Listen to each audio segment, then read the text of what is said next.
বিজেপির নতুন সর্বভারতীয় সভাপতি নীতিন নবীনের এবার নতুন সর্বভারতীয় টিম।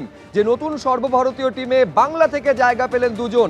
একদিকে মনোজ টিগ্গা, যাকে সর্বভারতীয় স্তরে জাতীয় সম্পাদক করা হলো, এবং জায়গা পেলেন মধুচন্দাকর, তাকে দেওয়া হলো নতুন সহ সভাপতির দায়িত্ব। আরেকবার আপনাদের বলবো, নতুন যে টিম সর্বভারতীয় টিমে বাংলা থেকে স্থান পেলেন দুজন।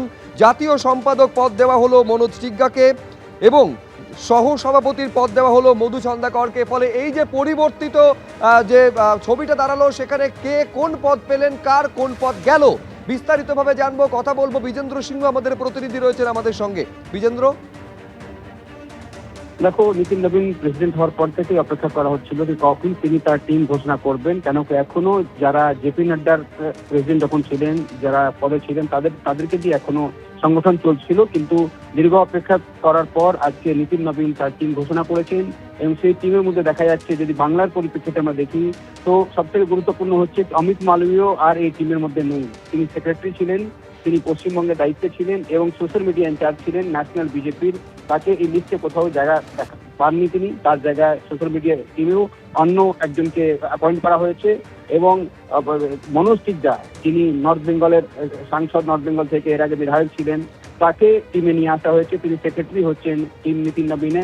এবং যেটা তুমি বললে, ভাইস প্রেসিডেন্টের মধ্যে পশ্চিমবঙ্গ থেকে রয়েছেন ডক্টর মধুচন্দ্রাকর, তাকে ভাইস প্রেসিডেন্ট করা হয়েছে। অর্থাৎ টিম নীতিন নবীনের মধ্যে দুজনকে পশ্চিমবঙ্গ থেকে নেওয়া হয়েছে। ভাইস প্রেসিডেন্টের পদে এসছেন মধুচন্দ্রাকর এবং সেক্রেটারি পদে এসছেন সাংসদ মনোজ টিগ্গা। এই দুটো গুরুত্বপূর্ণ ইনক্লুশন রয়েছে ন্যাশনাল টিম, যেটা নীতিন নবীন ঘোষণা করেছেন সেটাতে। এবং সব থেকে বড় এক্সক্লুশন যদি দেখি, যেটা বাদ গেছে তার তালিকা থেকে, সেটা হলো অমিত মালবীয়। তিনি সোশ্যাল মিডিয়ার হেড ছিলেন এবং পশ্চিমবঙ্গের দায়িত্বে ছিলেন, আইটি সেলের ইনচার্জ ছিলেন। এই পদগুলোতে তিনি ছিলেন, কিন্তু তাকে সরিয়ে দেওয়া হয়েছে। তার কোনো জায়গা নেই নীতিন নবীনের টিমে, সেটা দেখা যাচ্ছে। নতুন পদগুলো যেটা দেওয়া হয়েছে তার মধ্যে গুরুত্বপূর্ণ যদি আমরা দেখি, যাদেরকে জেনারেল সেক্রেটারি করা হয়েছে তার মধ্যে বিনোদ তাওড়ে, সুনীল বনসাল, বিপ্লব কুমার দেব, স্মৃতি ইরানি, সতীশ পুনিয়া, রাজেন্দ্র পটেল, হরিশ দ্বিবেদী এবং সঞ্জয় ভাটিয়া। বলা যেতে পারে স্মৃতি ইরানির পদোন্নতি হয়েছে, তিনি বড় পদ পেয়েছেন টিম নীতিন নবীনে, তাকে জেনারেল সেক্রেটারি করা হয়েছে।